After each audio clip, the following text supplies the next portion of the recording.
Baik teman-teman, cek suara saya terdengar. Terdengar dengan jelas, Pak. Alhamdulillah.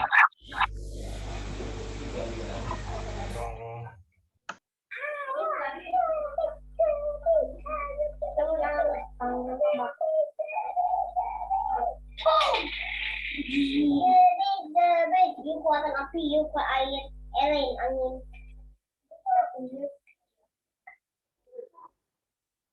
Baik teman-teman, tolong diaktifkan kameranya.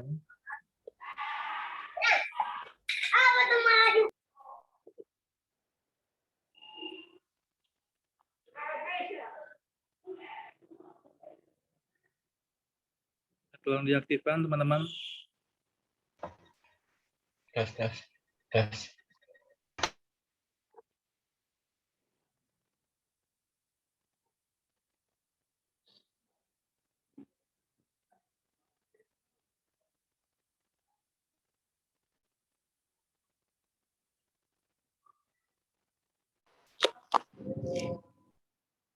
Baik, gimana kabar kalian semua? Alhamdulillah, sehat, Pak. Baik, Pak. Kita baik, Pak. Kabar Bapak gimana? Bapak gimana, Pak? Gimana, Kabarnya, Pak? Alhamdulillah baik ya. Alhamdulillah kita sudah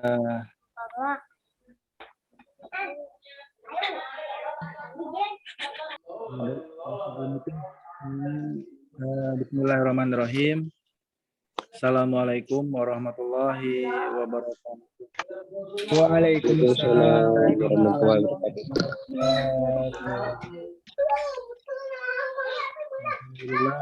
Alhamdulillah rabbil alamin wa bihi nasta'inu ala umuri dunya waddin. Wassalatu wassalamu ala asyrofil anbiya'i wal mursalin wa ala alihi wa ashabihi wa man tabi'ahu bi ihsanin ila yaumiddin. Asyhadu an la ilaha illallah wahdahu la syarikalah wa asyhadu anna Muhammadan abduhu wa rasuluhu la nabiyya ba'da.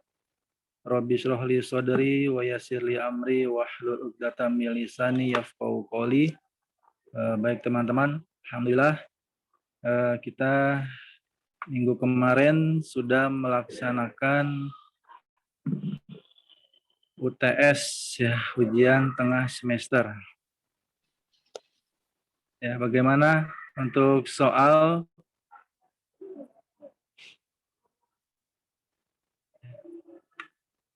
Mudah atau sulit untuk soalnya?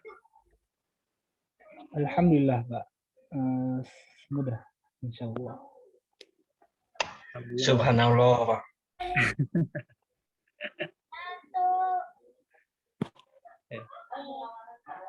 Itu ya sebelum masuk ke presentasi ya, kita ngobrol dulu.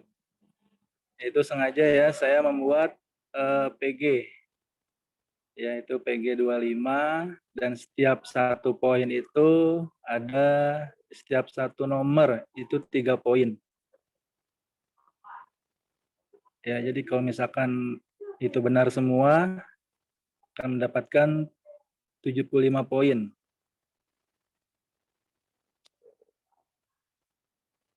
Ya. Nah, kalau untuk isian, isian itu satu nomor itu saya kasih nilai 5. Ya, itu untuk isian. Ya, satu nomor itu 5 poin. Ya, jadi kalau di total keseluruhan itu 100.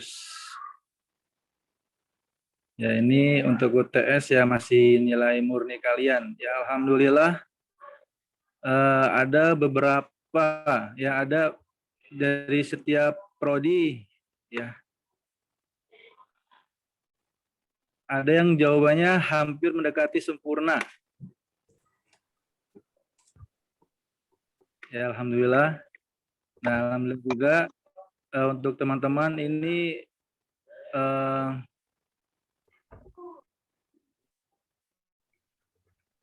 masih apa ya?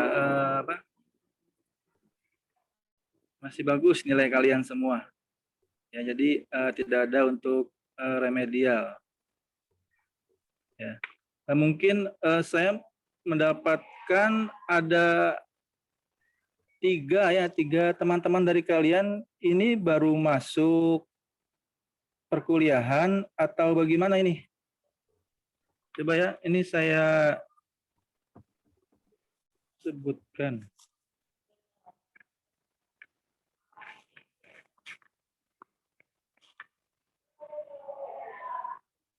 Mas Abdurrahman Zauhari ada di sini?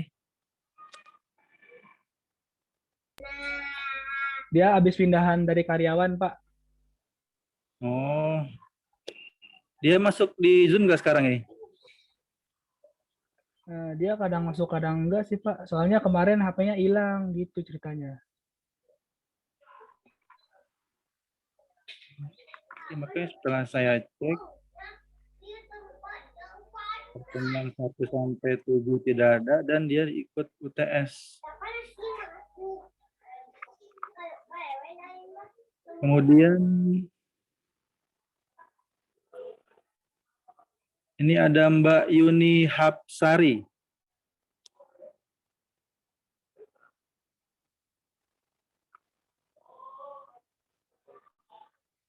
Mbak Yuni ada di sini?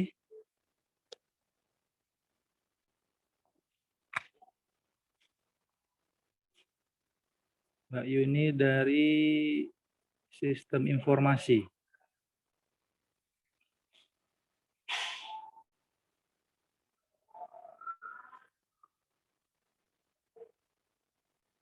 Ada juga ya.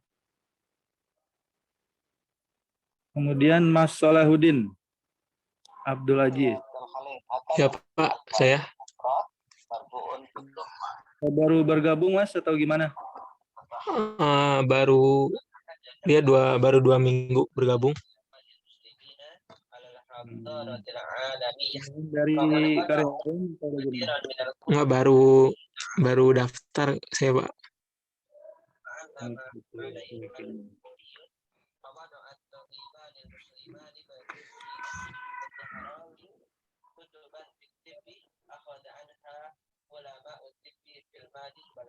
Sudah masuk grup?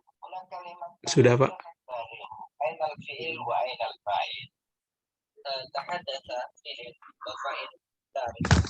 Untuk bagi teman-teman yang belum dapat kelompok ya, ada Mbak Delia, kemudian Mbak Yuni, kemudian Mas Salahuddin, dan Mas Abdurrahman. Pak Delia hadir. Iya, maksudnya sudah dapat kelompok? Oh, udah Pak. Udah. Saya juga sudah Pak. Kelompok terakhir. Iya. Oke.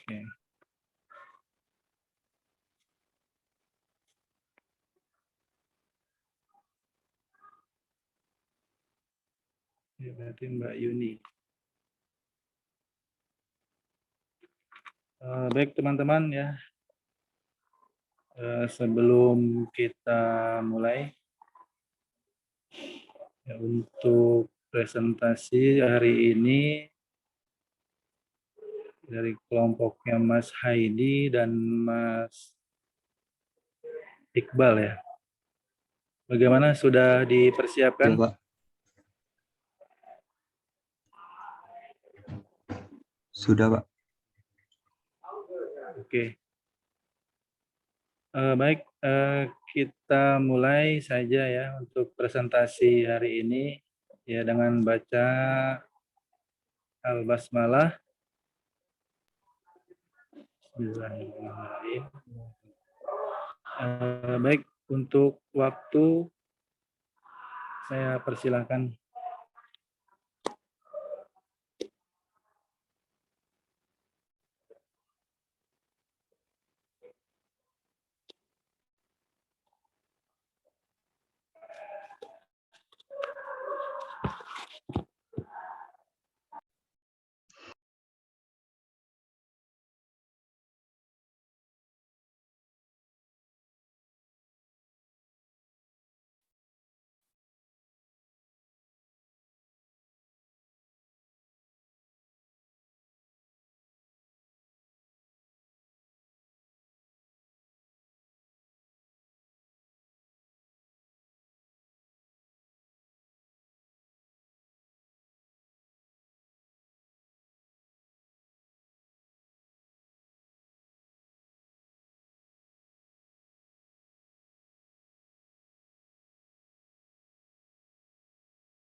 Baiklah, Assalamualaikum warahmatullahi wabarakatuh. Waalaikumsalam Waalaikumsalam warahmatullahi warahmatullahi wabarakatuh. Alhamdulillah, kami dari kelompok 7 mendapat kesempatan untuk presentasi agama. Yang pertama, saya ucapkan terima kasih kepada Bapak Muhammad Mardiansyah, SHI MPD, sebagai dosen kami. Dan juga saya ucapkan selamat pagi kepada teman-teman semua.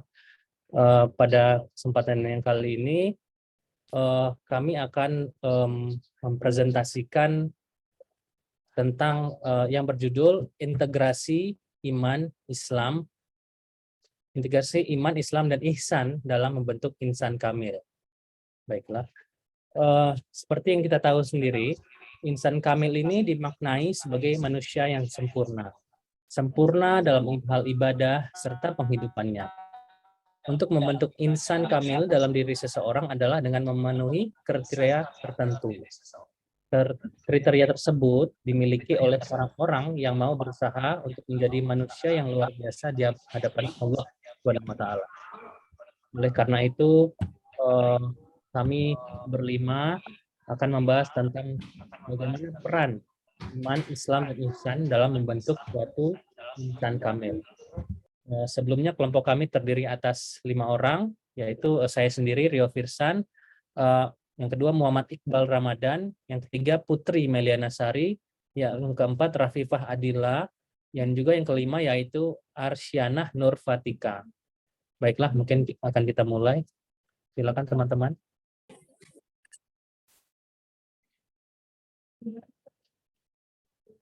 Rafifah. Oh iya. Baik. Presentasi yang pertama akan dibawakan oleh saya sendiri, Rafifah Adila. Kita pertama akan membahas mengenai pengertian tingkatan Islam. Kami membahas ini berdasarkan dari satu sumber, yaitu dalil hadis Jibril. Bismillahirrahmanirrahim. Pada suatu hari Jibril alaihi salam mendatangi Rasulullah Shallallahu alaihi wasallam dalam keadaan berambut hitam dan berpakaian putih. Tidak tampak pada beliau bekas melakukan perjalanan jauh dan tidak ada sahabat pun yang mengenal malaikat Jibril dalam bentuk manusia seperti ini. Kemudian dia mendekati Nabi Shallallahu alaihi wasallam sambil menyandarkan lututnya pada lutut Nabi Shallallahu alaihi wasallam, sedangkan kedua tangannya berada pada paha Nabi Shallallahu alaihi wasallam. Kemudian Jibril alaihi salam memanggil, "Ya Muhammad," sebagaimana orang-orang Badui memanggil beliau Shallallahu alaihi wasallam dan menanyakan beberapa perkara.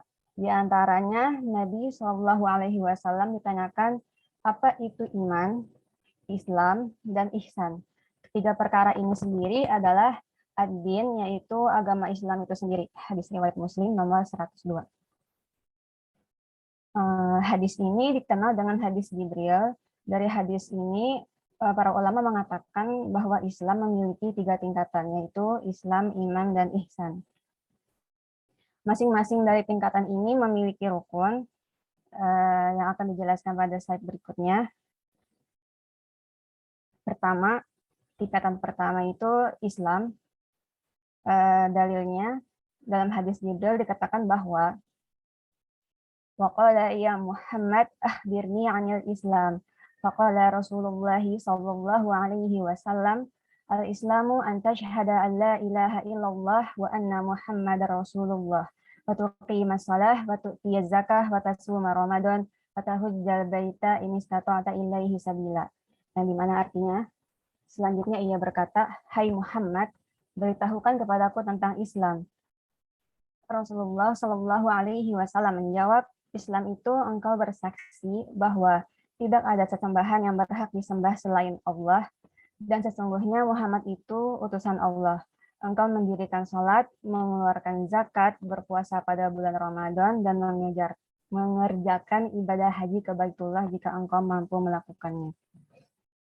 Jadi di sini Nabi Shallallahu Alaihi Wasallam menjelaskan bahwasanya Islam itu memiliki 5 rukun. Dalam hadis ini Nabi Shallallahu Alaihi Wasallam menggabungkan antara syahadat la ilaha illallah dengan anna Muhammad Rasulullah dalam satu rukun. Kenapa? Karena ibadah tidaklah sempurna kecuali dengan 2 hal. 1, ikhlas kepada Allah semata. Hal ini terdapat dalam syahadat la ilaha illallah. Dan kedua, mutaba'ah mengikuti Rasul. Hal ini terdapat dalam syahadat anna Muhammad Rasulullah. Selain dengan bersyahadat, keislaman seorang bisa sempurna dengan melaksanakan 4 rukun yang lainnya, di mana penjelasannya bisa ditemukan dalam kitab-kitab fikih ibadah yang beredar. Namun perlu diperhatikan bahwa kelima rukun ini bukan berarti jika salah satu dari rukunnya tidak ditunaikan maka tidak disebut muslim lagi, karena kadar wajib dalam rukun Islam adalah dengan bersyahadat dan mengerjakan sholat yang diwajibkan. Jika seorang muslim tidak melaksanakan kedua rukun Islam ini, maka pada saat itu baru tidak disebut sebagai muslim. Kemudian tingkatan kedua yaitu iman. Dalilnya iman secara bahasa berarti pembenaran, tasdik.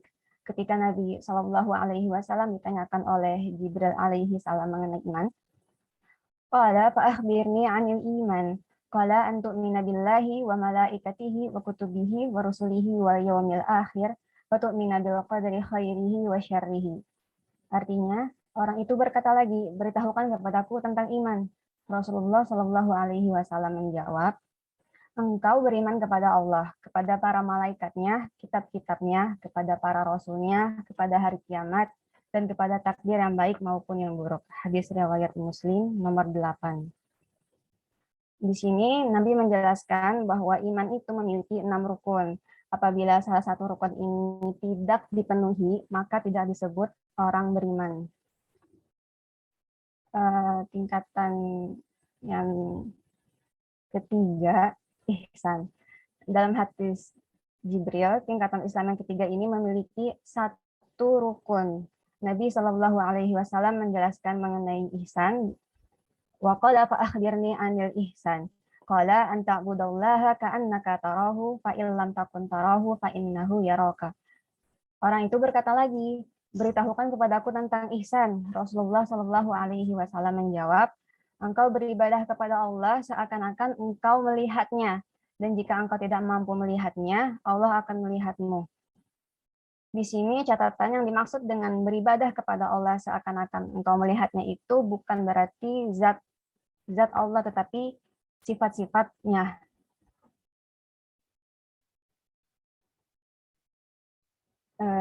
Itu sekian dari saya. Mungkin selanjutnya akan disampaikan oleh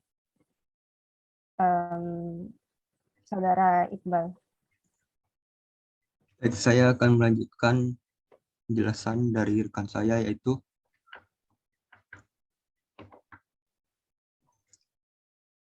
insan kamil. Insan kamil menurut pandangan Abdul Karim Al-Jili, yaitu manusia yang mampu mencerminkan nama-nama, sifat, dan inti zatnya melalui citra Nabi Muhammad. Sehingga dalam hal ini manusia dipandang sebagai khilafah di muka bumi, karena dalam diri khalifah merupakan kekasih Allah dan para insan yang dikasihnya. Apa persyaratan seorang untuk mencapai derajat insan kamil? Jika keislaman, keimanan, dan keihsanan merupakan syarat-syarat utama, lalu kualitas iman dan ihsan harus mampu mengantarkan seseorang mencapai derajat martabat insan kamil. Setiap mukmin pasti muslim, karena orang yang telah beriman secara benar pasti akan merealisasikan iman, Islam, dan ihsan secara benar pula. Menurut Abdul Karim Al-Jili, membagi insan kamil menjadi atas 3 tingkatan, yaitu tingkatan pertama yaitu permulaan, al-bidayah, ialah pada tingkat ini insan kamil mulai dapat merealisasikan asma dan sifat-sifat ilahi pada dirinya. Kemudian yang kedua yaitu tingkat menengah, at-tawassuh.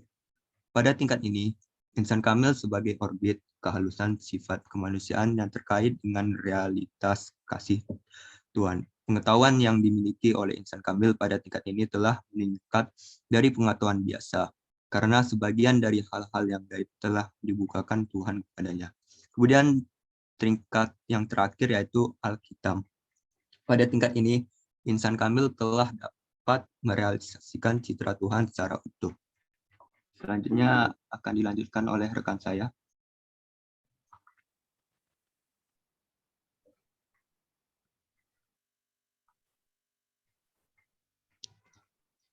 Selanjutnya ada penentu mencapai derajat insan kamil. Mengapa iman, Islam dan ihsan yang dijadikan Islam, iman dan ihsan yang dijadikan sebagai penentu seorang menjadi insan kamil itu ada dua.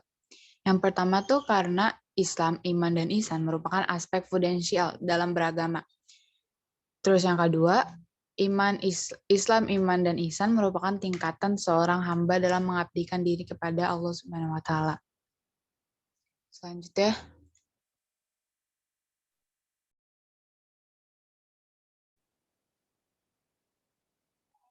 Baik, Assalamualaikum semuanya. Suara Putri kedengeran?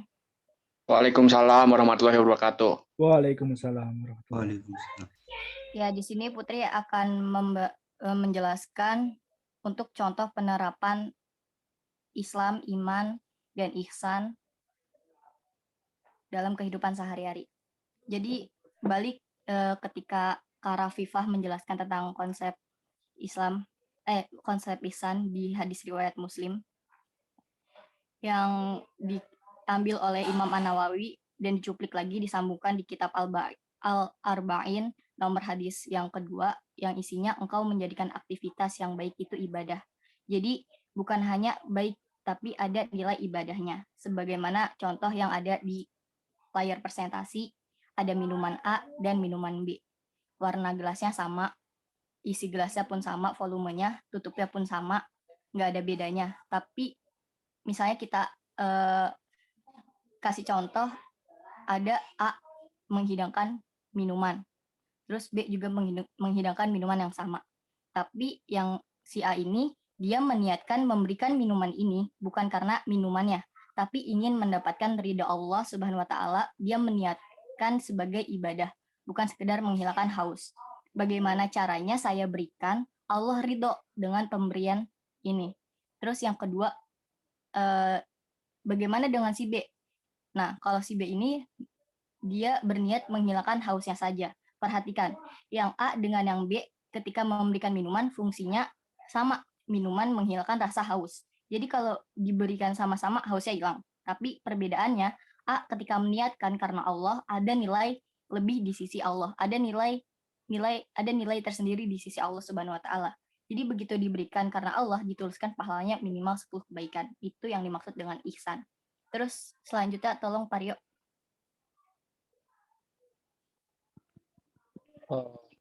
Oke. Di sini selanjutnya ada contoh yang kedua. Misalnya kita bertamu. Ini kan dari layar presentasi ada gambar Bapak memakai baju kuning bertamu. Lalu dari dalam memberikan sesuatu dan menyiapkan makanan. Tapi kenapa yang di dalam ini menyiapkan makanan? Karena tamunya datang kah? Kalau misalnya kita menyiapkan makanan karena tamunya datang, itu perbuatan kita belum ihsan karena tamunya datang. Jangankan kita yang beriman, yang belum beriman pun bisa melakukan itu, gitu. Menghidangkan makanan dan minuman belum karena tamunya datang, karena orang Islam ketika menghidangkan makanan dan minuman bukan karena tamunya datang, tapi karena Allah memerintahkannya. Perhatikan ketika Nabi mengatakan, siapa yang merasa beriman kepada Allah dan hari akhir, maka muliakan tamunya. Di saat kita memuliakan tamu, bukan karena tamunya mau datang, tapi karena Allah perintahkan untuk itu, karena itu kita nantinya hasil akan berbeda di sisi Allah. Orang yang mengerjakan sesuatu karena Allah, biasanya dia tidak akan lepas dari kebaikan-kebaikan, termasuk tidak larut dalam kekecewaan ketika hasil dunia tidak didapatkan. Itu 2 contoh yang bisa saya berikan. Selanjutnya saya kembalikan ke moderator, yaitu Pak Rio. Baiklah, demikian presentasi dari kami. Mungkin apabila ada teman-teman yang mau bertanya, boleh. Namun ya sebatas terkait dengan iman, Islam, insan, dan juga insan kamil. Silakan teman-teman.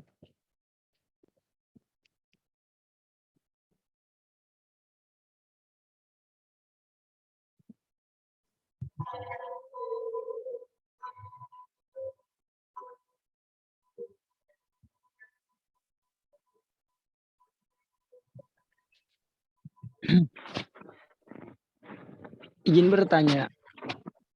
Iya, Mas Iqmal Irfansyah. Iya, izin bertanya. Saya M. Hikmail Irfansyah dari Prodi Sistem Informasi. Mau nanya, ini kan yang bagian akhir aja ya, contoh penerapannya, ya cara menyambut tamu gitu. Nah, cara menyambut tamu itu apakah harus dengan makanan, apa harus dengan suguh-suguhan yang memang dianjurkan oleh para nabi? Tapi di sini saya pengen contoh lainnya dari penerapan cara penyambutan tamu atau memuliakan tamu gitu. Contohnya yang lain yang memang signifikan kan semua orang itu pasti contoh deh misalkan orang itu tidak punya apa-apa ya kan seperti itu. Nah, beliau itu cara memuliakan tamunya harus kayak gimana gitu. Bisa dipahami nggak? Ngerti. Ya, oke. Terima Bisa. kasih. Mungkin Putri Bagaimana? atau Oke. Putri Insya boleh. Allah Putri mau menjawab. Semoga pertanyaannya bisa menjawab pertanyaan siapa tadi ya? Kak Hikmal ya? Ya. Kalau misalnya di sini kan Putri contohnya cuma hanya makanan. Ketika ada misalnya orang safar terus meminta bantuan gitu, entah itu tempat tidur atau tempat untuk tinggal sementara, itu Nah, iya, betul. diperbolehkan gitu. Asal yang menerima itu dengan berniat karena Allah, seperti itu sih menurut saya. Terus kalau misalnya ya tapi bukan yang papa minta uang gitu di langsung kayak kan ada tuh misalnya Iya, iya, kayak benar. tragedi sekarang kalau misalnya dikaitkan dengan kejadian-kejadian sekarang yang apa minta uang terus habis itu langsung kayak meneror gitulah di rumah, itu beda lagi masalahnya, Mas. Iya, betul. Tapi di sini Mungkin teman-teman yang lain dari kelompok 7 ada yang mau menambahkan contohnya? enggak, maksud saya itu contoh dari penerapan menyambut tamu kalau orang yang kurang mampu seperti itu. Nah kan itu contohnya ini kan dia menyuguhkan apa yang dia punya untuk seorang tamu. Nah jikalau dia itu tidak punya apa-apa, misalkan ada seseorang itu bertamu ke rumah kita gitu, apakah gimana caranya kita menyambut supaya ridha Allah itu menyertai diri kita gitu. Saya mau nambahin ya. Siapa Mas Iqmal, saat kita adab menyambut tamu atau etika menyambut tamu, itu yang penting niat kita sih Mas, ya niat kita bagaimana kita dari cara kita membuka pintu, respon kita positif terhadap tamu, cara kita ngobrol berkomunikasi kepada tamu.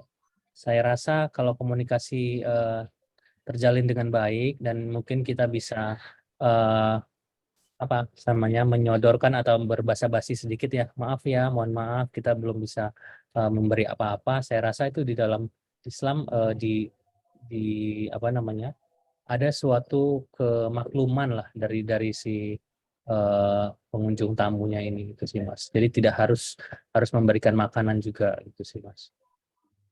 Terima kasih.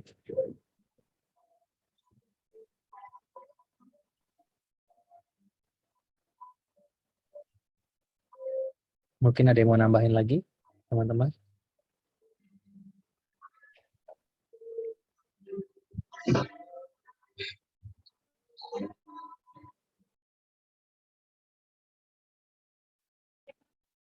Gimana Mas?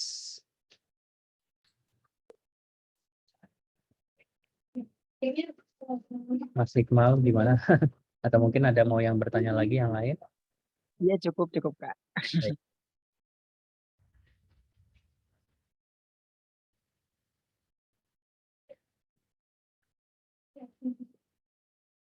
Bagaimana kalau tidak ada pertanyaan mungkin boleh kita tutup di sini? Atau ada teman lagi yang mau bertanya? Kita kasih waktu 1 menit ya.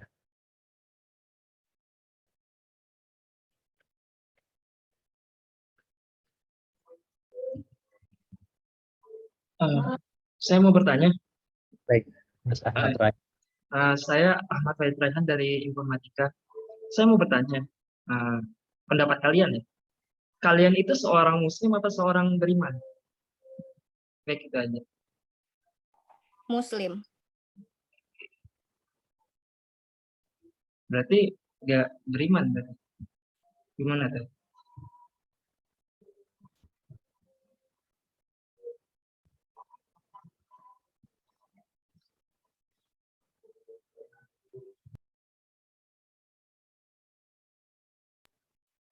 Baik, itu aja pertanyaan saya.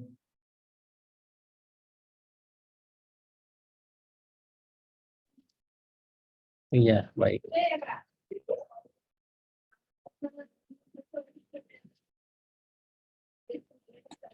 Apakah ada yang lain? Yang bertanya, mohon izin. Ya, Mas Wahidi. Ya, terima kasih. Teman-teman, saya mau bertanya kepada kelompok ini tentang tadi pengertian ihsan. Kan dijelaskan bahwa kita beribadah kepada Allah seolah-olah kita melihat Allah gitu kan? Atau Itu kalau benar, Pak. tidak, ya, atau kalau tidak kita yakin di dalam hati bahwa Allah melihat kita. Nah, pertanyaannya bagaimana cara kita menghadirkan memasukkan ke dalam hati kita untuk agar bisa menghadirkan bahwa perasaan bahwa Allah itu melihat kita. Bisa difahami kira-kira? Jadi bagaimana caranya, maksudnya cara-cara atau solusinya agar supaya hati kita ini betul-betul merasa yakin dengan kehadiran Allah Subhanahu wa taala sehingga ihsan itu betul-betul bisa terwujud.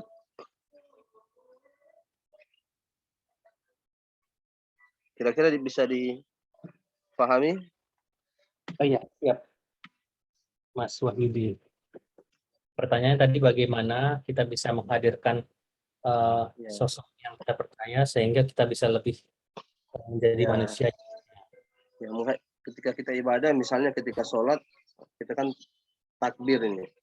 Ketika mau takbiratul ihram kan kita harus menghadirkan ihsan kan dalam hati. Nah, itu caranya bagaimana sampai bisa kita menghadirkan sifat ihsan itu ketika kita ibadah itu. Bahwa betul-betul Allah ini melihat kita. Nah, kira-kira begitu. Rafifah coba jawab ya, Pak. Ya, boleh Rafifah. Mungkin di sini supaya ketika beribadah itu ihsan ini terasa seperti gitu ya, segitu gitu kan. Nah, pertama mungkin orang itu menuntut ilmu dulu. Ketika dia sudah menuntut ilmu kan berarti dia sudah mempunyai pengetahuan tentang sifat-sifat Allah, ya kan? Berarti kan dia sudah mengetahui tanda-tanda kekuasaan Allah dari sifat-sifatnya itu. Dan mungkin dari situ dia aware, apa ya bahasanya? Peduli, care. Ya, gitu. Ketika dia sudah berilmu, dia menerapkan ilmu itu dalam ibadahnya. Jadi maksudnya kita membayangkan begitu kan, ada orang yang katakan supaya Ini menghadirkan mungkin Pak Wahyu Hafid ya yang nanya ya. Iya. Mungkin bisa Putri kasih gambarannya, misalnya kayak kita lagi sedang ujian di suatu ruangan, terus ada pengawas dan CCTV. Berarti kan kita saat melakukan ujian itu merasa diawasi. Nah, mungkin bisa aja diterapin dengan kehidupan kita sehari-hari dengan kita merasa, oh iya, kalau misalnya saya tidak sholat subuh, saya diawasi sama Tuhan, sama para malaikat gitu. Misalnya, oh iya, saya nggak sholat nih hari ini nih. Masa besok saya nggak sholat lagi? Merasa kayak gitu, terus bisa dipahami atau ada umpama yang lain. Jadi dia sudah tahu apa itu balasannya kan, tentang catatan amalnya juga. Gimana Pak Wahyudi? Ya berarti kita istilahnya kita memasukkan rasa bahwa memang Allah selalu melihat kita begitu. Allah melihat kita, Allah di hati kita. Iya. Tapi maksud saya caranya itu bagaimana sampai kita bisa agar rasa itu bisa masuk gitu. Dengan selalu mengingat. Dengan selalu mengingatnya.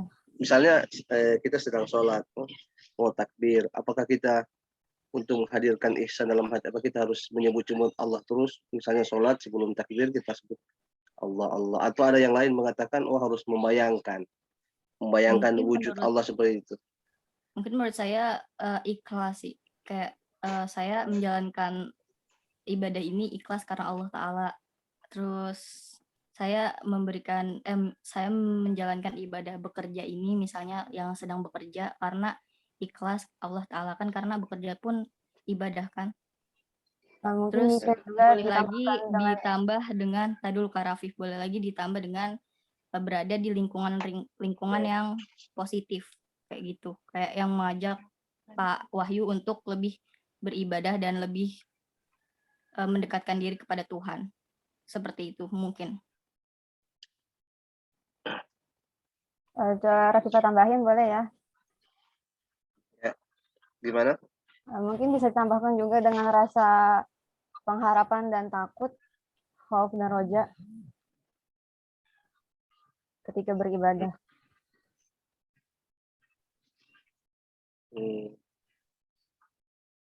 Boleh. Nah, jadi bagaimana Pak, sudah mendapatkan jawaban yang diinginkan? Jawabannya sudah, tapi belum terlalu puas lah begitu. Izin nambahin, mungkin menurut saya dengan cara memahami setiap bacaan sholat dan khusyuk setiap sholatnya itu. Dengan itu kita bisa menghadirkan seolah-olah Allah itu kita melihat seolah-olah Allah itu ada.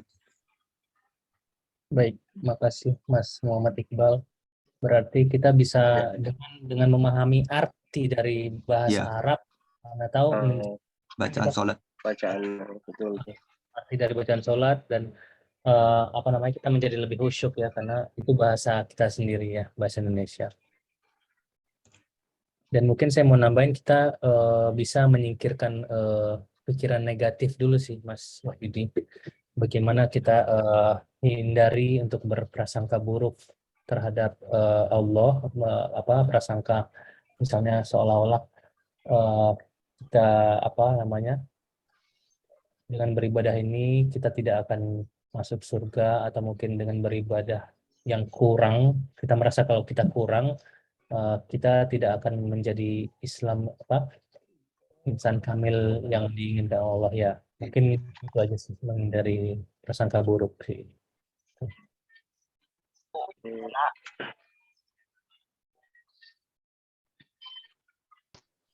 Ya, terima kasih.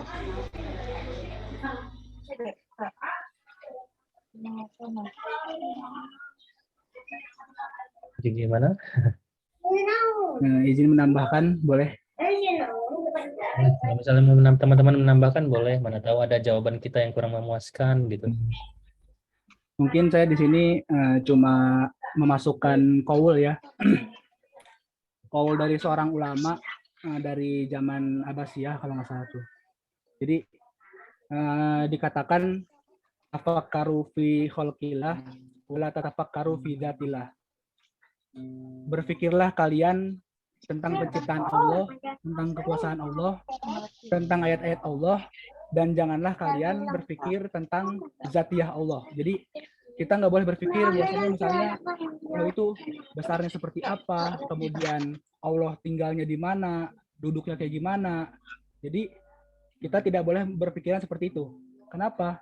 Karena ketika kita memikirkan hal tersebut, otak kita ataupun akal rasio kita ini tidak akan pernah sampai kepadanya. Nah, maka ada batasan untuk berpikir, yaitu tidak boleh berpikir tentang zatiyah Allah. Maka daripada itu, tadi dikatakan harus berpikiran tentang penciptaan Allah, kemudian ayat-ayat Allah, dan kekuasaan Allah. Mungkin itu. Ya, baik. Terima kasih. Boleh saya ikut menambahkan? Boleh, boleh. Saya Ahmad dari Prodi TI. Untuk menerapkan ihsan dalam ketika kita sholat itu cukup dengan menyadari bahwa Allah itu dekat. Kita dengan meningkatkan kesadaran gitu ya. Salah satu contoh misalnya dalam ruangan kelas, jika kita tidak ada dosen atau guru, anak-anak itu ribut kan, ribut. Pas ada dosen, anak-anak mahasiswa itu sadar ada dosen, dan mereka itu diam gitu, terdiam. Nah itu kesadaran. Jadi kalau kita sadari bahwa Allah itu ada, dekat, dan ada di depan kita, insya Allah sholat kita juga khusyuk gitu. Nah kurang lebih kayak gitu, kuncinya kesadaran. Ya, terima kasih ya. Baik, terima kasih Mas Ahmad.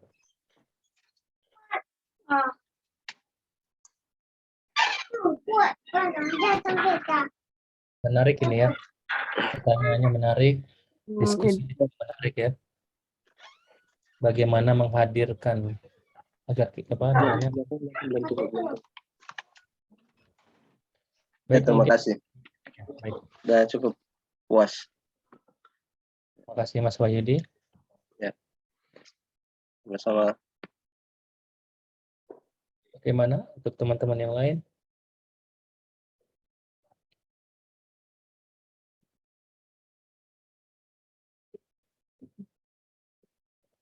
Apakah ada tambahan yang lain?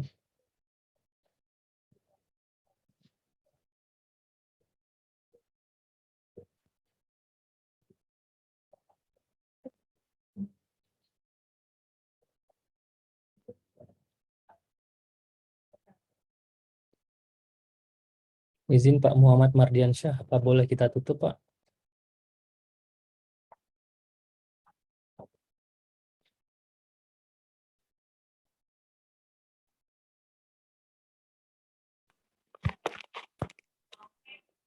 Ya, baik. Apabila tidak ada pertanyaan, ya, tidak apa untuk ditutup untuk kelompok ini.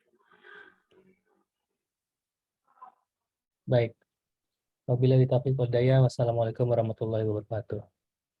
Waalaikumsalam warahmatullahi wabarakatuh.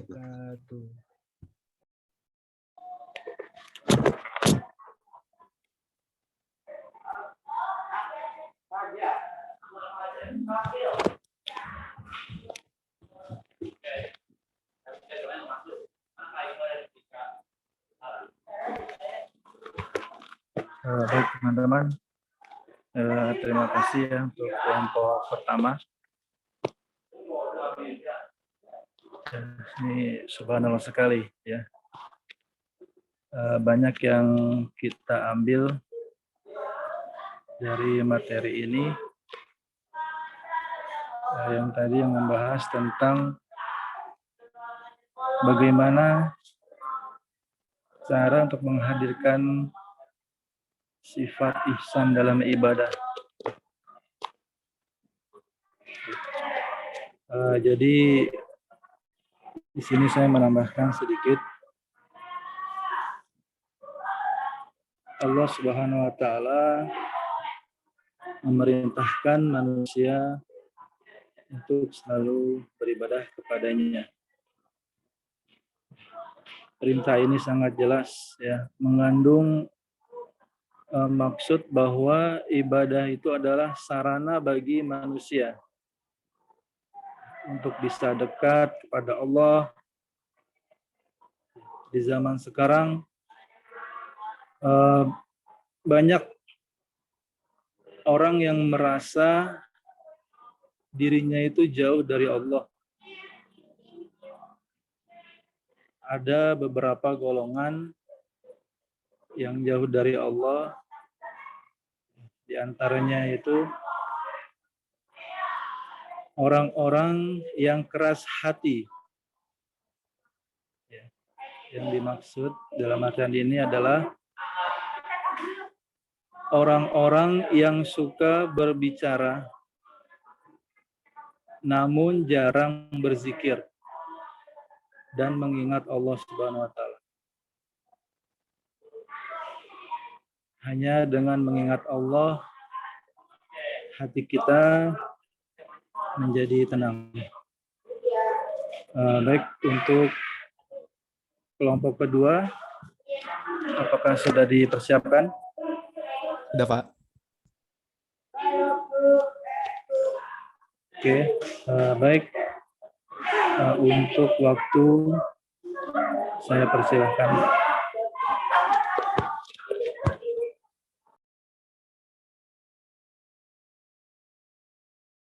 Tes, kedengaran nggak? Kedengaran. Jelas.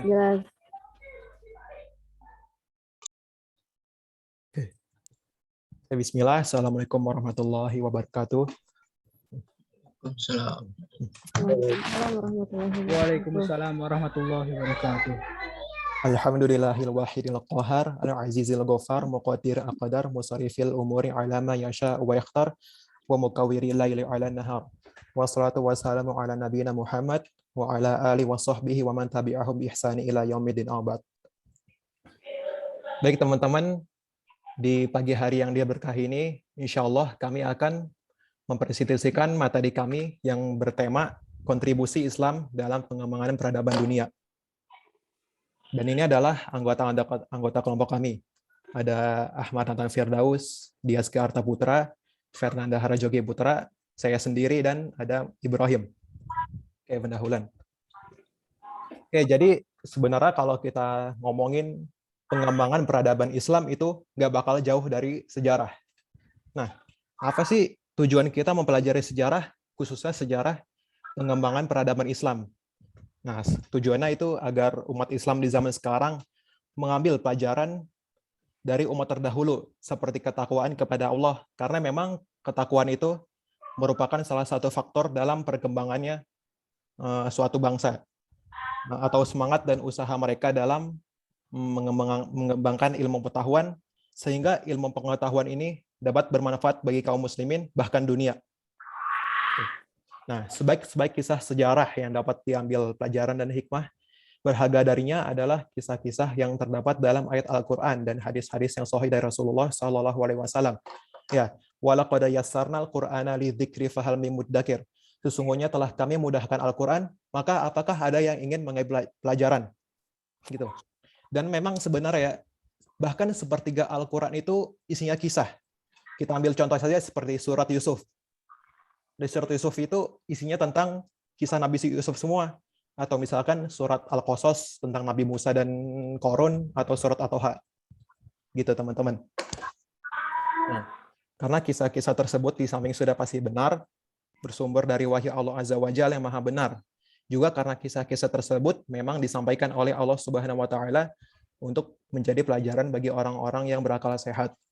Nah, makanya ya, semua yang dikeluarkan dari mulut Rasul itu, sabdanya Rasul, hadis Rasul, itu 100% benar, mutlak. Karena apa ya? Dia wama yantiqu anil hawa, dia tidak berbicara sesuai dengan hawa nafsunya, in huwa illa wahyu yuha. Tetapi dia berbicara berdasarkan wahyu yang disampaikan kepadanya. Oke. Ini di sini. Laqad kana fi qasasihim ibaratun li ulil albab. Sesungguhnya pada kisah-kisah mereka itu terdapat pelajaran bagi orang-orang yang mempunyai akal. Maka haditsa yuftara. Al-Quran itu bukanlah cerita yang dibuat-buat, walakin tasdiqal ladzi baina yadayhi wa tafsila kulli syai'in wa huda wa rahmatan liqaumin yu'minun. Akan tetapi membenarkan kitab-kitab yang sebelumnya dan menjelaskan segala sesuatu dan sebagai petunjuk dan rahmat bagi kaum beriman. si surat Yusuf ayat 111. Nah, di sini ada manfaat mempelajari peradaban Islam, yaitu untuk mendapatkan informasi dan pemahaman mengenai asal-usul khazanah budaya. Ini khazanah ini artinya itu ya, seperti harta karun. Makanya kalau di bank-bank itu khazin bahasa Arab ya. Dan kekayaan di bidang lainnya yang pernah diraih oleh umat Islam di masa lampau dan mengambil ibrah atau pelajaran dari kejadian tersebut. Yang kedua, untuk membentuk otak dan keperadaban umat. Sebab dengan mempelajari sejarah kebudayaan Islam, generasi muda akan mendapatkan pelajaran yang sangat berharga dari perjalanan suatu tokoh atau generasi terdahulu. Yang ketiga, agar kaum muslimin dapat memilah dan memilih mana aspek sejarah yang perlu dikembangkan dan mana yang tidak perlu. Mengambil pelajaran yang baik dari suatu umat dan meninggalkan hal-hal yang tidak baik. Yang keempat, agar muslim mampu berpikir secara kronologis dan memiliki pengetahuan tentang masa lalu yang dapat digunakan untuk memahami dan menjelaskan perkembangan perubahan masyarakat serta keragaman sosial budaya Islam di masa yang akan datang. Baik, untuk materi selanjutnya saya serahkan ke presenter lain. Baiklah, saya akan melanjutkan masa kejayaan Islam pada dinasti Umayyah. Dinasti Umayyah didirikan oleh Muwiyah bin Abu Sufyan radhiyallahu anhuma. Dinasti Umayyah berdiri selama 90 tahun. Damaskus 661 sampai 750 Masehi, dan 275 tahun di Cordoba, Spanyol, 756 sampai 1031. Wilayah kekuasaan dinasti Umayyah meliputi Spanyol, Afrika Utara, Suriah, Palestina, Semenanjung Arabia, Irak, sebagian wilayah Asia, Persia, Afghanistan, Pakistan, Turkmenistan, Uzbekistan, dan Kirgistan. Next. Ini adalah bagian-bagian apa nih? Di sini. Nih, di sini akan saya ambil alih sebentar ya. Nah, di sini ada apa? Ada silsilah keluarganya. Keluarga kerajaan-kerajaan khalifah-khalifah yang akan menjadi pemimpin di dinasti Umayyah. Ya, yang saya kuningin ini nama raja-rajanya. Dan yang hijau ini Nabi Muhammad nih. Jadi mereka ini satu kakek sebenarnya, Abdul Manaf. Jadi Abdul Manaf, Kusoi ke atas ini akan bersambung ke Nabi Ismail. Makanya Nabi Ismail itu bisa dibilang nenek moyang bangsa Arab. Nah, untuk dari pamannya Nabi Muhammad, Al-Abbas, Abdullah, dan ke bawah, nah anak-anaknya ini itu akan melahirkan raja-raja kekhilafahan Abbasiyah yang akan nanti dibahas. Itu teman-teman. Nah, di sini juga ada Abdurrahman Ad-Dakhil yang Masya Allahnya ini menjadi khalifah pertama di Andalusia, yang Andalusia itu sekarang Spanyol. Yang sebelumnya jadi Andalusia itu sebelumnya itu dibebaskan oleh orang bernama Tariq bin Ziyad. Jadi Andalusia ini atau Spanyol dulunya itu orang Kristen. Nah, setelah Tariq bin Ziyad menaklukkannya datang dan mengalahkan Raja Frederick, baru Abdurrahman Ad-Dakhil itu datang. Gitu secara ringkas. Oke, lanjut. Perkembangan ilmu pengetahuan pada masa Bani Umayyah tidak lepas dari Al-Farabi. Al-Farabi adalah salah satu seorang ilmuwan Muslim pada masa Bani Umayyah yang berhasil menuliskan karya-karyanya yang hingga saat ini masih digunakan rujukan oleh ilmu-ilmuwan dari zaman modern. Selain mempelajari ilmu agama, para ilmuwan Muslim dari masa Bani Umayyah juga belajar ilmu bahasa, kesenian, filsafat, geografi, sejarah, kimia, fisika, kedokteran, dan astronomi. Pada masa Bani Umayyah ini juga didirikan rumah sakit pertama modern sekaligus sekolah kedokteran pertama. Next.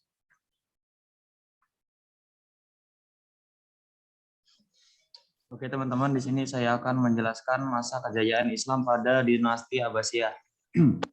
Kekhalifahan Abbasiyah atau Bani Abbasiyah adalah kekhalifahan ketiga Islam untuk meneruskan Nabi Muhammad.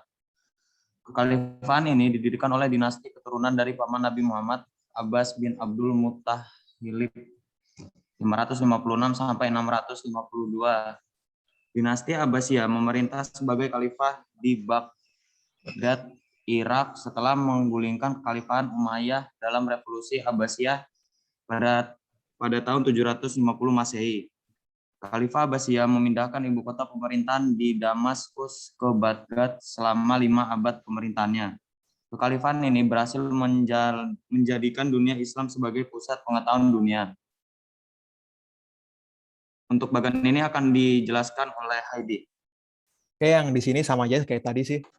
Tapi yang ini dari pamannya Nabi Muhammad. Ini turun. Yang stabilo hijau ini raja-rajanya. Dan yang paling terkenal itu ini apa? Ar-Rasyid. Yang Harun Ar-Rasyid. Nah, kalau teman-teman kenal apa? Abu Nawas gitu. Yang kisahnya ada 1001 malam.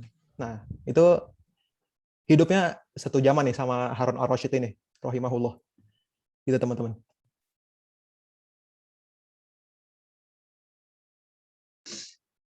Pada masa kepemimpinan Al-Mahdi, perekonomian mulai meningkat, terutama pada peningkatan di sektor pertanian melalui irigasi dan peningkatan hasil pertambangan seperti perak, emas, tembaga, dan besi.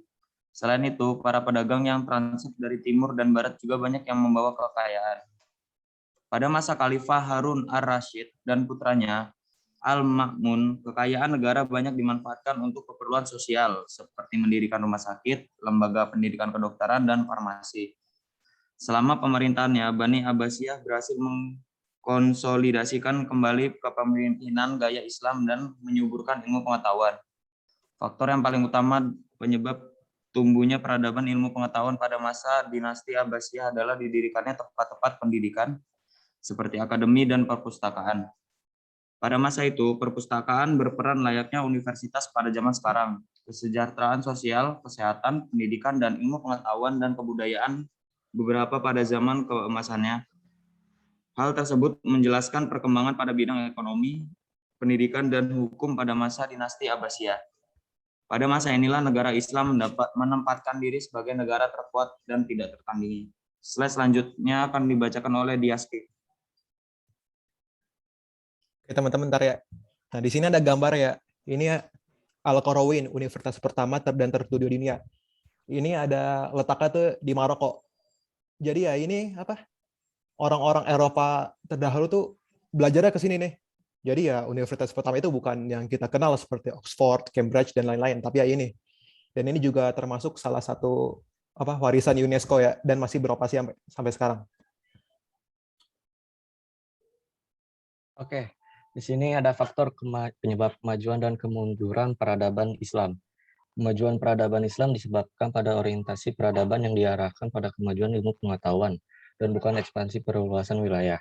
Kemajuan Islam pada masa ini ditentukan oleh dua faktor, yaitu terjadinya asimilasi antara bangsa Arab dengan bangsa-bangsa lain yang telah mengalami perkembangan ilmu pengetahuan dan adanya gerakan penerjemahan buku-buku kebudayaan Yunani ke dalam bahasa Arab. Keterbukaan Islam terhadap peradaban bangsa lain membuat Islam semakin maju dan tinggi dalam hal peradaban.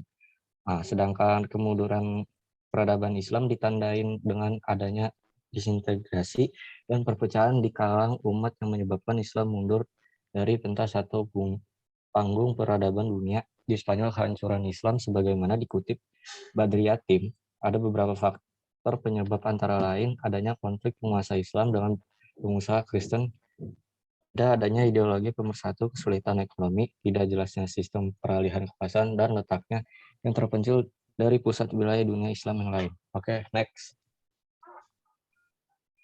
Beberapa kontribusi intelektual Muslim. Astronomi menentukan awal-awal dan akhir bulan Ramadan, hari raya Idul Fitri, hari raya Idul Adha dari sebagiannya. Kedua, matematika. Ilmu matematika dalam bahasa Arab yang disebut aljabar, sedangkan istilah algoritma adalah berasal dari nama penemu yaitu Al-Khawarizmi. Yang ketiga, fisika. Karya-karya tentang skolatik yang ditemukan oleh Hasan Ibnu Haytham pada tahun 965 sampai 1039 Masehi dijadikan dasar bagi bangunan ilmu fisika, yakni dasar bagi Bacon dan Kepler dalam penemuan teropong, teleskop maupun mikroskop, dan dasar dari fotografi. Yang terakhir kimia. Orang Arab lah yang menemukan itu semua yang bersamaan dengan penemuan potasium, asam, amoniak, nitrat, perak, dan merkuri. Maka tidak heran jika berbagai istilah penting dalam kimia juga berasal dari bahasa Arab seperti alkohol, alembrik, alkali, dan kimia itu sendiri. Untuk materi selanjutnya akan dibacakan Ahmad Nathan Firdaus. Oh iya, nambahin dikit ya. Nah, di sini gambaran nih. Ya, jadinya sebenarnya teknologi itu sekarang pada dasarnya tuh punya orang Islam. Jadi sebenarnya ya, Barat itu cuma ngambil doang, cuma ngambil buku orang Islam terus diterjemahin ke bahasa mereka. Jadi ya dasar-dasarnya itu orang Islam yang nemuin. Seperti contohnya apa ya? Pesawat terbang. Pesawat terbang itu tadinya tuh bukan ditemukan oleh Wilbur bersaudara, tetapi ada seorang di Andalusia. Wallahualam, lupa namanya. Oke, next. Baik, saya akan melanjutkan beberapa kontribusi intelektual Muslim. 5. Ilmu hayat, farmakodia atau sejenis ensiklopedia tumbuhan obat yang disusun bangsa Arab Muslim berisi berbagai macam tumbuhan dan bahan-bahan obat yang belum dikenal bangsa Yunani, seperti kaper, daun sena, tamarin, kasia, dan mauna. 6. Ilmu kedokteran. Salah seorang ahli kedokteran Muslim yang sangat terkenal di dunia Barat adalah Abu Ali al-Husain bin Abdullah Ibnu Sina, yang lebih dikenal sebagai Ibnu Sina atau Avicenna. 7. Filsafat. Ibnu Sina atau Avicenna juga merupakan seorang ahli filsafat. Ia telah membentuk sistem keilmuan dan pandangan filsafat skolastiknya secara gamblang. Adapun karya-karya utamanya antara lain Kitab Al-Sifa, Buku Penyembuhan, dan Kitab Al-Isharot wal Tanbihat, pegangan bagi pengajaran dan peringatan. 8. Sastra. Para ilmuwan Muslim juga memberikan kontribusi yang besar terhadap dunia Barat di bidang sastra. Hal ini terbukti dari hasil kajian Asian Palacios atas karya-karya surrealism dalam Islam dan atas buku La Divina Commedia karya Dante Alighieri yang menyimpulkan bahwa Dante telah mendapat pengaruh yang besar dari karya mistik Muhyiddin Ibn Arabi maupun penyair buta Abul Ala Al-Ma'ari.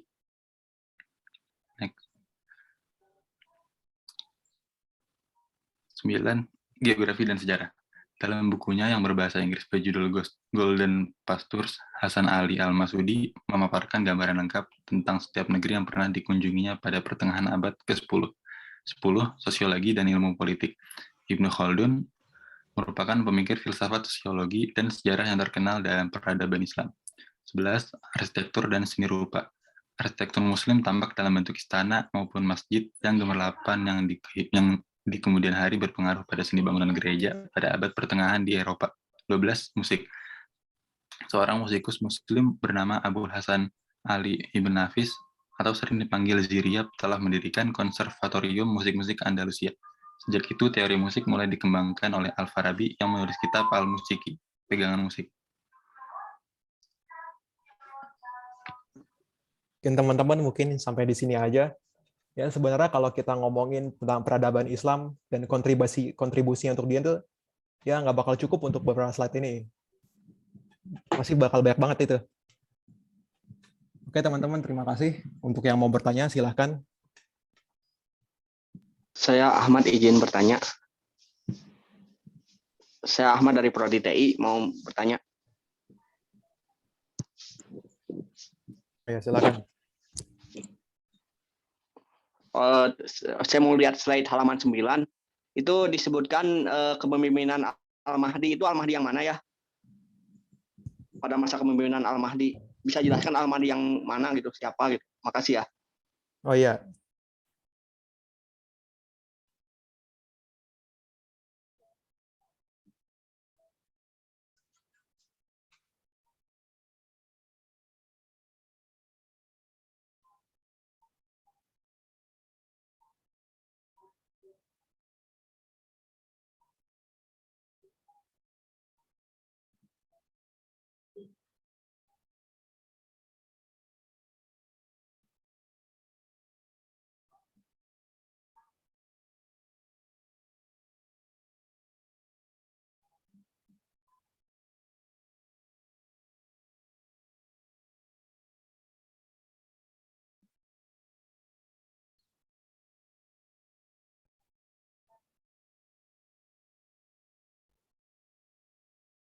Oh ya, untuk Mas Hidayat. Untuk apa? Tadi Al-Mahdi ya. Ini nih Al-Mahdi, khalifah ketiga dari dinasti Abbasiyah.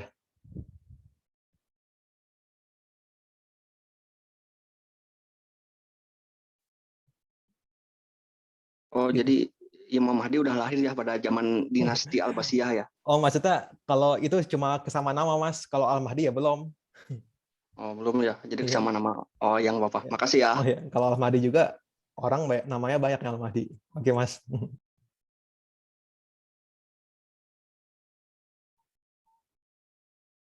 Oke, mungkin ada yang lain. Saya izin bertanya. Syahrul Faiz Ramdhani dari Prodi Informatika. Oke. Jadi berbicara tentang peradaban, pastinya kan ada namanya kejayaan, perkembangan, ataupun kemunduran dan kehancuran. Ya. Jadi untuk pengetahuan umum di kalangan kita, pada masa Bani Umayyah, kemudian Bani Abbasiyah, bahkan sampai Turki Utsmani, itu disebut masa emasnya Islam, ataupun kejayaan Islam itu sangat berdiri tegak. Nah, akan tapi saya mendapatkan suatu hadis diriwayatkan oleh kalau nggak salah tuh Huzaifah ibnul Yaman, yang bunyinya tuh takunun nubuwatu fikum masya Allah antakuna summa yarfa'aha idza sya'a an yarfa'aha. Jadi intinya di hadis tersebut itu terdapat 4 fase.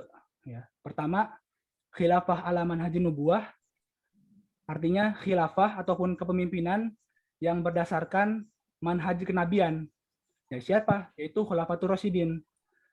Dari Abu Bakar, Umar, Utsman sampai Ali. Nah, kemudian setelah ada khilafah ala manhajin nubuwah itu ada mulkan adon. Mulkan adon itu artinya kerajaan yang menggigit. Kemudian setelah ada mulkan adon, itu ada mulkan jabriyatan.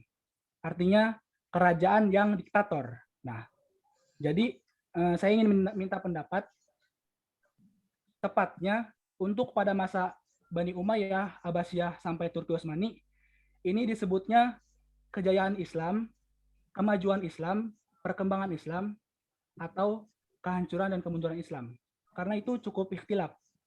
Saya mendapatkan hadis dari Musnad Ahmad juz 4 kalau nggak salah tuh.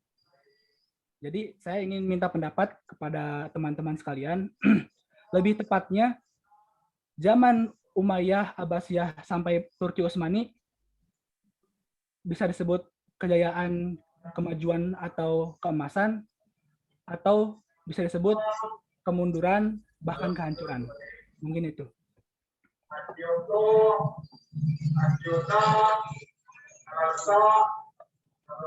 Terima kasih.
Kayak Mas Faiz, tadi kan katanya apa? Apakah Abbasiyah, Umayyah sampai Utsmaniyah itu apa tadi? Bisa diulang? Bisa disebut lebih tepatnya kemajuan keemasan perkembangan atau kemunduran dan kehancuran. Jadi itu lebih tepatnya bisa disebut dengan apa gitu? Ya mungkin apa ya? Nggak terpatut sama satu pengertian tadi, entah itu kemasan, kehancuran atau dan lain, karena kalau kita baca sejarah di antara di hal ini ya ada aja itunya, ada mundurnya, ada majunya gitu. Seperti contohnya apa ya, di masa akhir-akhir kepemimpinan Umayyah itu ya khalifahnya nggak benar, makanya Bani Abbasiyah melakukan kudeta besar-besaran. Nah, pada saat itu juga apa anggota keluarga Umayyah tuh dibantai semua sama Abbasiyah. Ya, jadi mungkin menurut saya ya nggak bisa itu sih, nggak bisa kita simpulkan apakah itu kemasan, kemunduran atau kehancuran gitu Mas. Mungkin untuk kelompok lain ada yang mau jawab.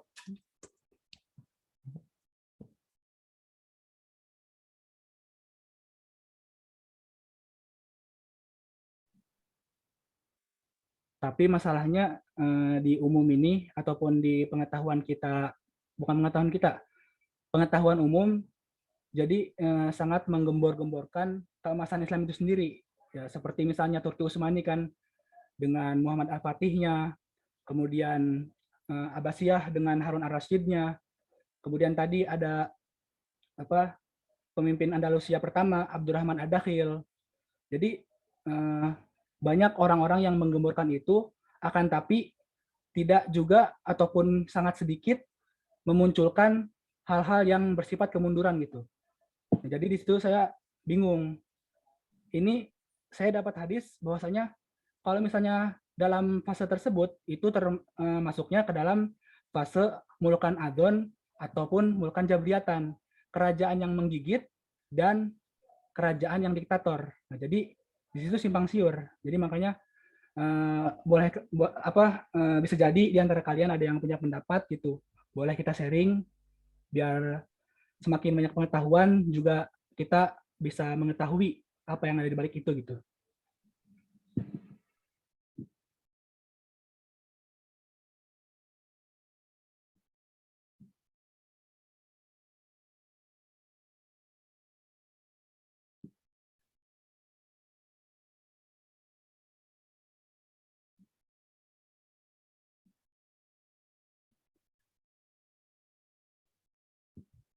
Mungkin kita next dulu kali pertanyaannya ya, kita simpan untuk nanti.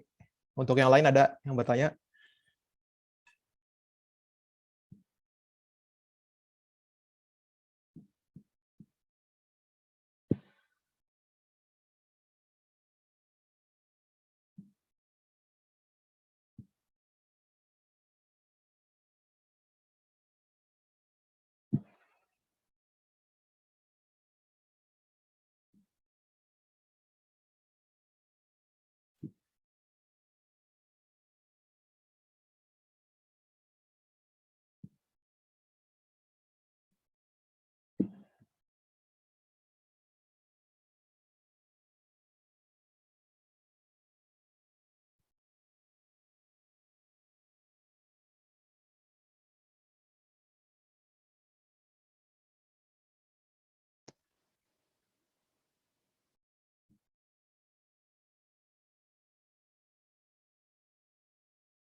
Oke, untuk maaf Bapak Mardian mungkin bisa memberikan pendapat karena kita udah browsing-browsing tapi belum nemu yang tepat.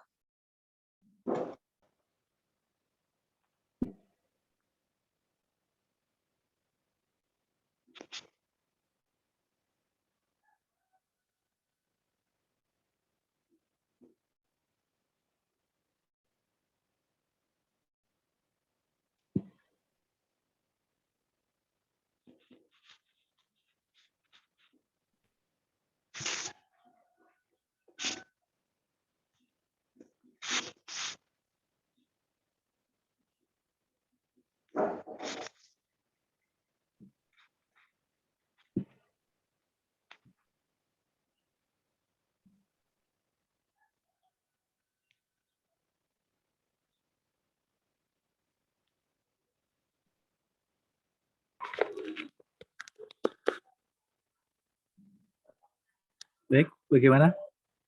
Ini ada satu lagi nih yang ingin bertanya.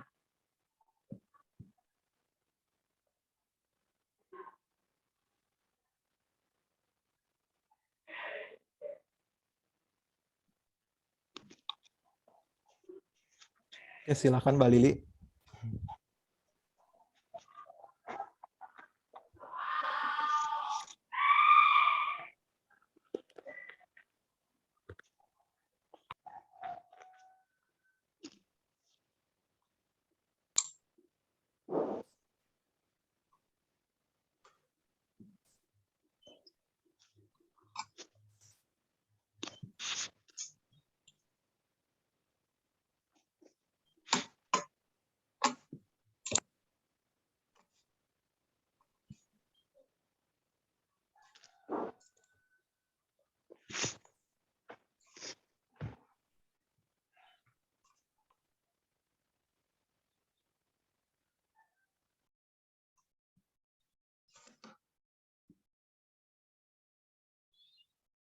Mas Faiz, ini udah dapat jawabannya. Jadi yang apa? Yang Umayyah, Abbasiyah dan sampai Utsmaniyah itu termasuk dalam Mulkan Ardon, yaitu kerajaan yang menggigit. Itu Mas Faiz.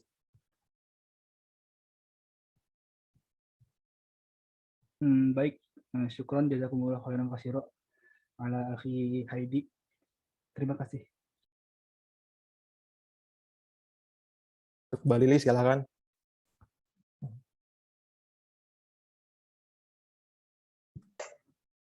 Enggak jadi kayaknya. No, kenapa? Ini bingung merangkai kata-katanya. Coba aja dulu tanya. Diketik aja di chat. Ayo di chat.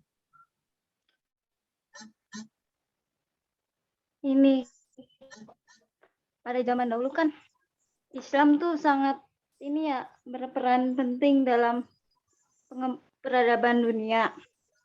Nah, kenapa pada saat ini Islam tuh seakan-akan tergeser gitu sama luar negeri gitu? Faktor penyebabnya apa? Oke, kita itu ya. Seperti itu. Gitu Mas Lili, Mbak Lili. Nah, saya jawab dari segi agama, jadi bukan dari segi dunia, misalkan pemerintahan mereka kayak gini-gini gitu ya. Jadi memang pernah saya singgung, kayaknya pernah di pertemuan pertama. Jadi memang dunia jannatul kafir wasjinul kafir. Dunia itu penjara, surganya orang kafir dan surganya dan nerakanya orang, maksudnya penjaranya orang mukmin gitu. Dan ya salah satu kemunduran kita ini dari diri kita sendiri gitu. Ya entah kita kita masih banyak bermaksiat lah, masih banyak bertakwa gitu. Bahkan kita masih jarang baca Al-Qur'an, baca tadabburnya gitu.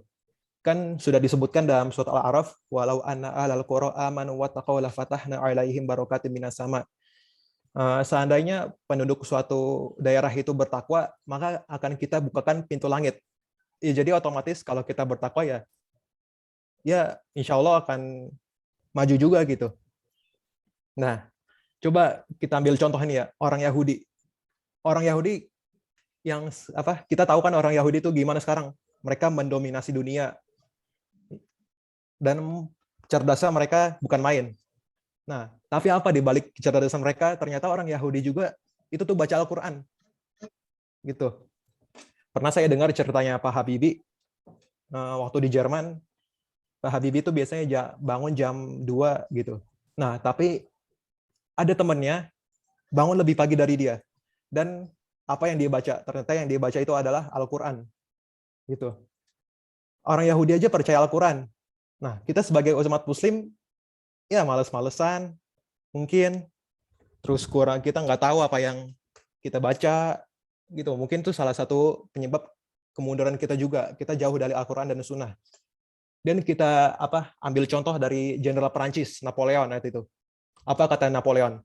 Kita nggak akan bisa menghancurkan Islam dengan peperangan dan kekuatan, tapi kita bisa menghancurkan Islam dengan moral, gitu. Itu Mbak Lili. Izin nambahinnya. Oh ya. Ya, silakan. Sebenarnya orang Islam tuh kurang yakin sama Tuhan sendiri, makanya kayak gini semua jadinya. Sedangkan sholat aja dia nggak fokus kan sama Allah. Kalau misalnya dia hatinya yakin sama Allah, mungkin tuh nggak ada tuh pikirannya kemana-kemana. Gitu aja teman. Izin untuk ngomong. Boleh? Boleh. Silakan. Kalau untuk masalah kayak yang tadi dibilang kayak nggak fokus atau bagaimananya, balik lagi gini, sekarang kita pengen belajar aja tokoh yang benar-benar tokoh itu udah mulai bingung gitu, mana yang benar mana yang salah. Kita benar-benar kayak meragukan gini, sama si ini pemikirannya begini, mau begini, terus kok gini jadi salah, nanti diharam-haramin, nanti di ini, nanti di itu, ya banyak lah. Jadi jangankan umat Muslim, yang bukan Muslim aja bertanya-tanya dengan agamanya sendiri gitu loh. Yang tokoh yang benar-benar tokoh tuh sekarang udah dipertanyakan di mana. Sebenarnya kita tuh cuman butuh benar-benar satu tokoh yang bisa mengarahkan kita ke jalan yang benar. Sebenarnya, cuman dikarenakan namanya terlalu banyak tokoh dan multi tafsir, saking multi tafsirnya tuh kita nggak tahu ini yang benar tuh yang mana gitu. Masalahnya tuh kita ragu bukan karena kita nggak punya agama, kita ragu dikarenakan ilmu yang kita dapatkan aja, yang kita pelajari misalnya dari guru A, itu bisa jadi salah gitu loh. Terus kalau kita mentafsir diri sendirian, maka kita akan tersesat juga, serba salah juga gitu loh. Jadi bukan masalah kayak dibilang Islam aja sendiri ragu, enggak kayak gitu, konsepnya enggak kayak gitu. Umatnya aja udah kayak gimana ya, oknum-oknum atau gimana ya, saya sulit untuk mengatakan gitu. Contoh-contohnya itu udah jelas, kalian tahu sendiri gitu, apa aja. Ya, saya maaf kalau terlalu kasar di sini, atau terlalu sarkas di sini.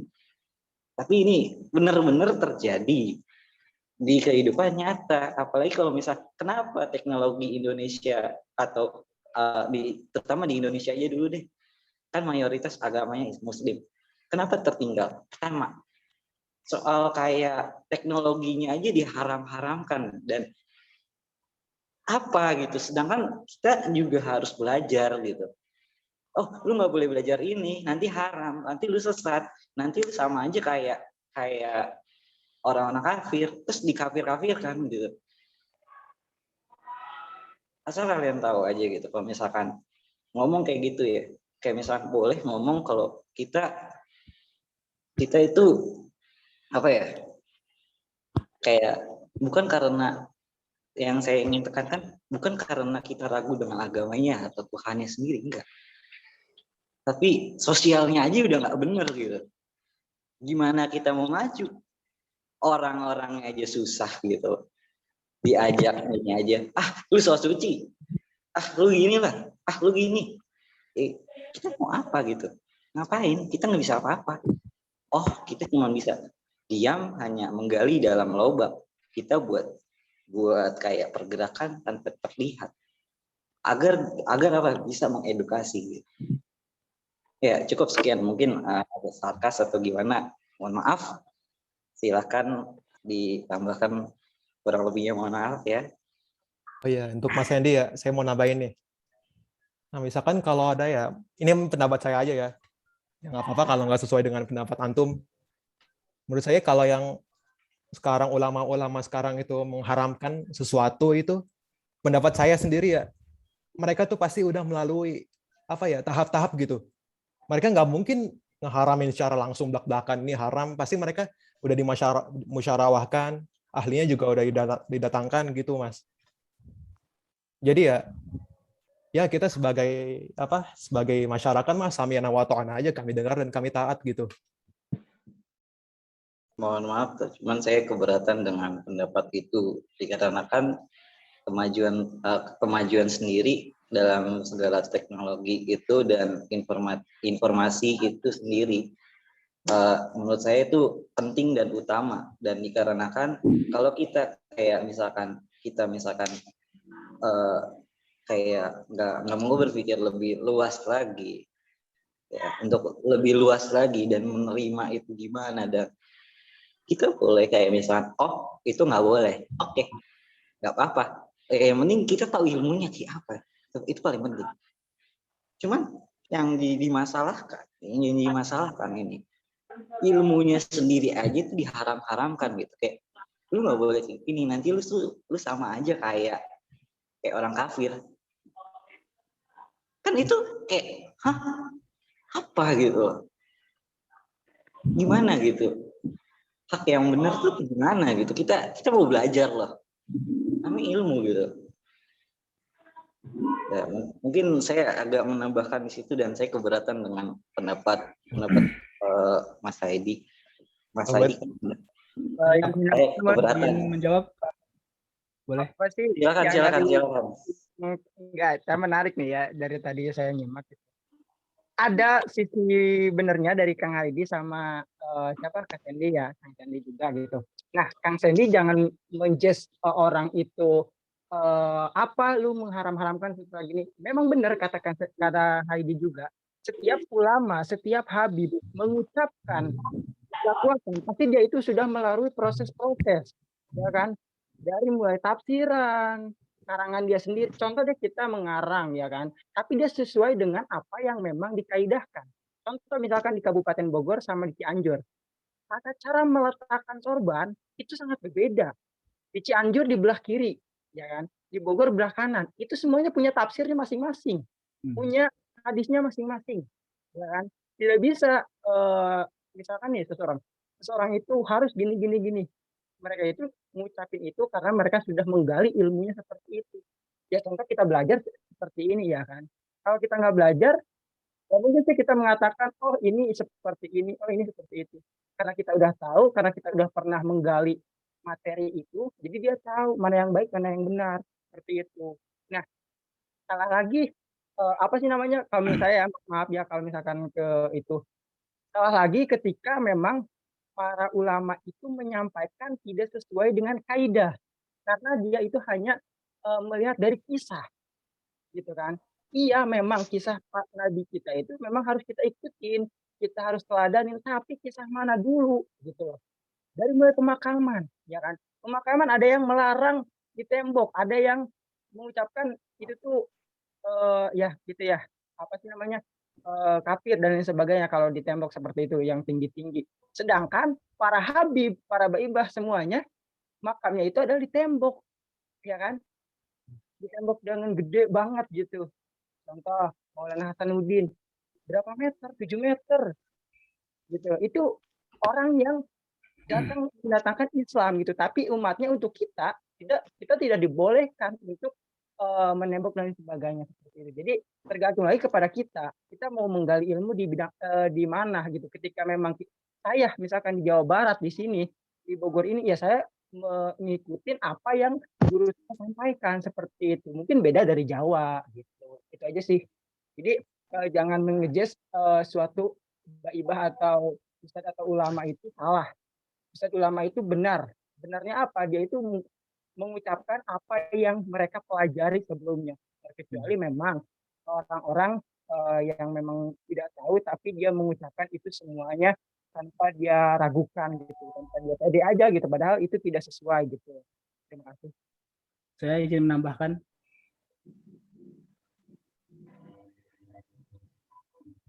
Boleh? Oh iya, silakan.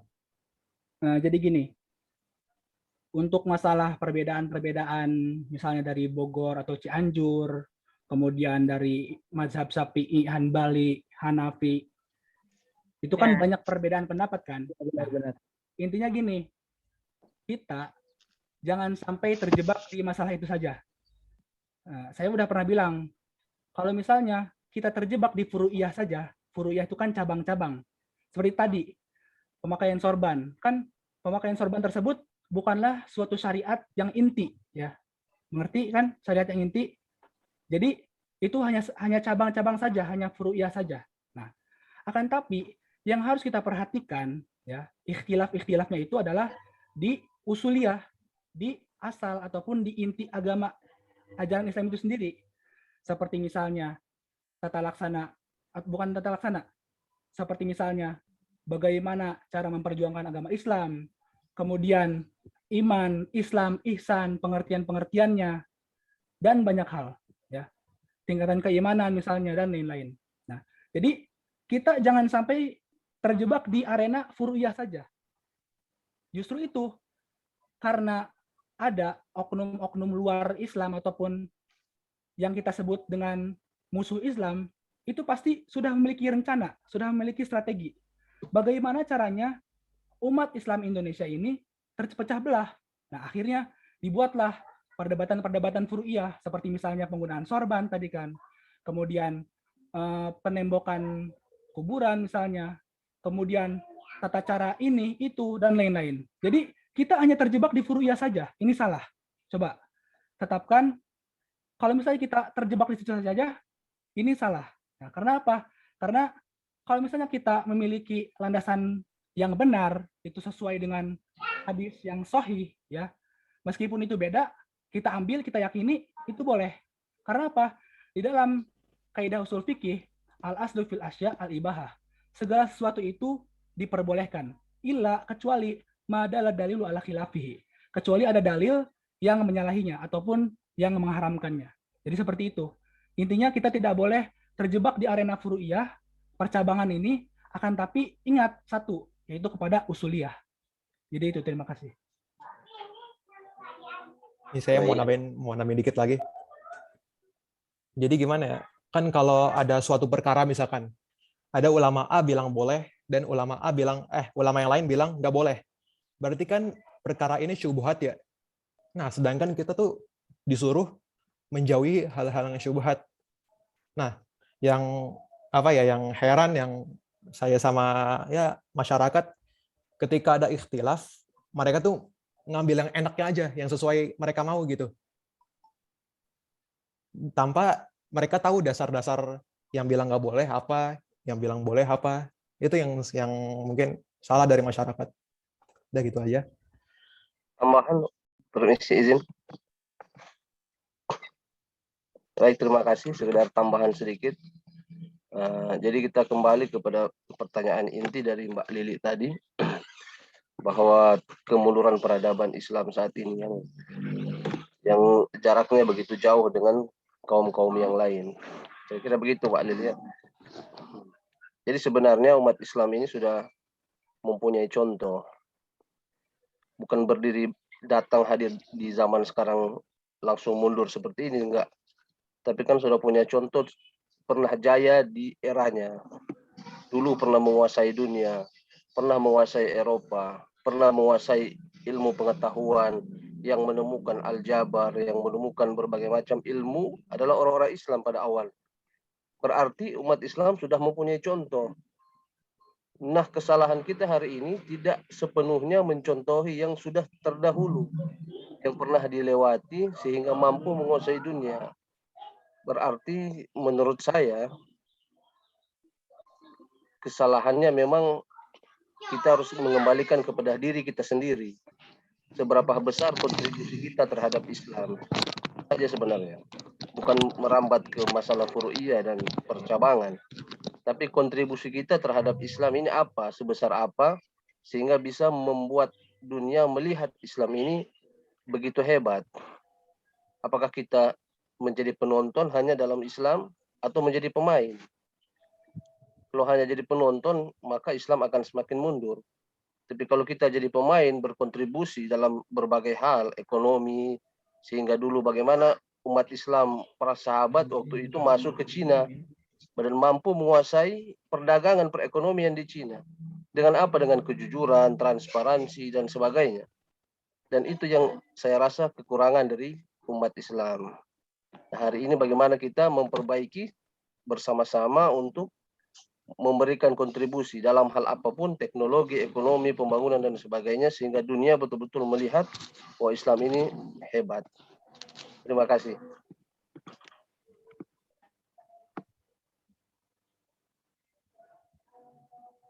Izin menambahkan juga sebentar sedikit lagi ya mengenai teknologi nih. Ya, sebenarnya teknologi itu nggak salah teman-teman. Tapi gimana cara yang menggunakan kita yang sebagai penggunanya yang memakai teknologi itu, ya kan? Contoh pernah mengatakannya guru saya, sebenarnya TV itu nggak haram teman-teman, radio itu nggak haram. Yang haramnya itu adalah musiknya, suaranya, tayangannya, penampilannya itu tidak sesuai dengan syariat Islam di dalamnya. Karena apa? Kita lihatlah, Islam itu seperti itu. Islam itu penuh dengan kebahagiaan dan lain sebagainya gitu kan. Tapi di teknologi ini banyak yang banyak yang keluar dari Islam kayak model usaha-usaha yang memang melenceng dan lain sebagainya, itu banyak umat Islam yang menyalahgunakan teknologi seperti itu. Jadi teknologinya nggak salah, kitanya yang salah menggunakan. HP juga seperti itu, HP-nya nggak haram, tapi kitanya yang sebagai penggunanya yang menggunakan si HP itu jadi haram.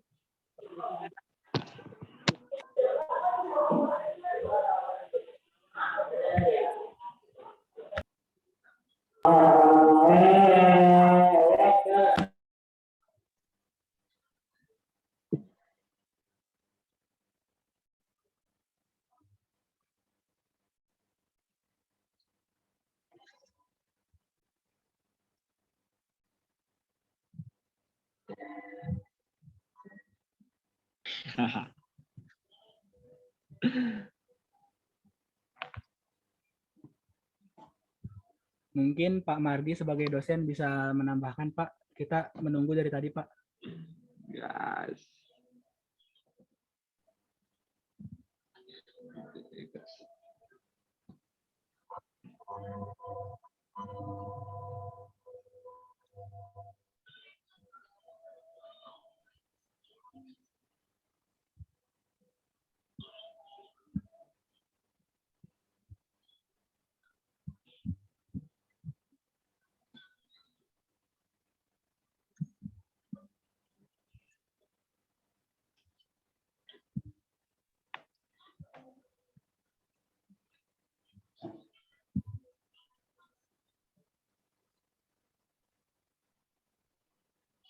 Bagaimana Pak Mardiansyah?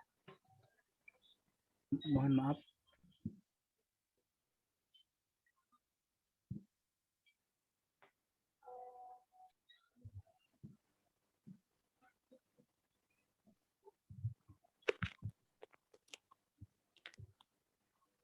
Baik teman-teman, maaf baru selesai azan di sini.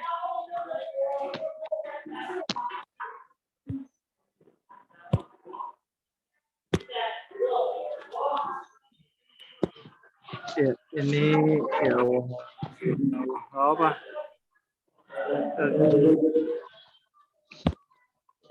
Di sini tempat diskusi buat kalian. Jadi hal-hal yang kalian belum tahu, jadi tahu di sini. Ya, terima kasih untuk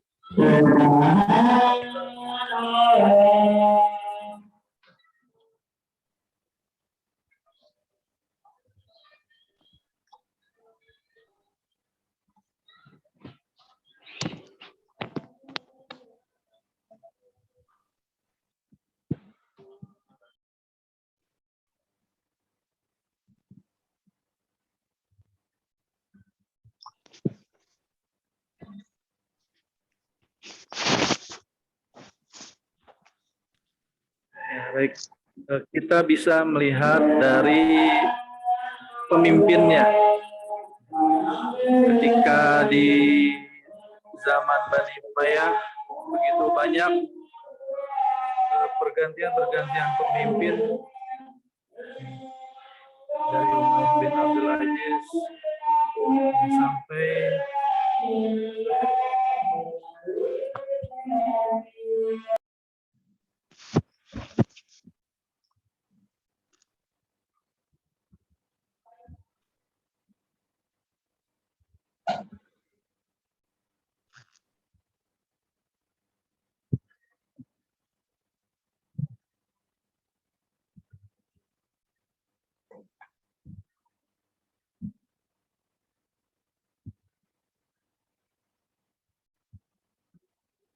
ini suara saya salah dengan ini salawat. Ya, semua itu tergantung dengan kekhalifahan. Ya. Ketika di Bani Umayyah ya, itu khalifah yang mungkin pertama itu ya kita sudah tahu ya Muawiyah bin Abu Sufyan, kemudian Yazid bin satu, Muawiyah dua, sampai yang akhir itu Marwan dua. Jadi di setiap pemimpinan pasti ada yang namanya masa keemasan, kemudian masa kejayaan, kemudian masa penurunan di Bani tersebut.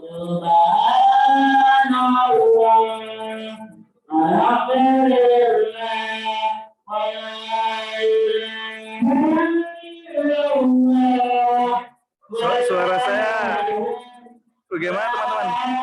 Tidak jelas, Pak. Iya, ini saya juga.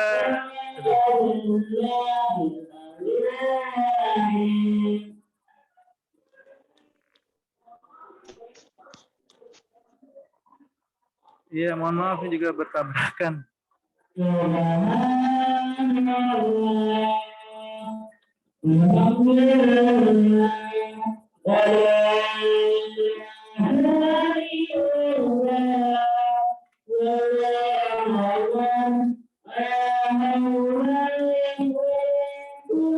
Bagaimana? Sudah jelas?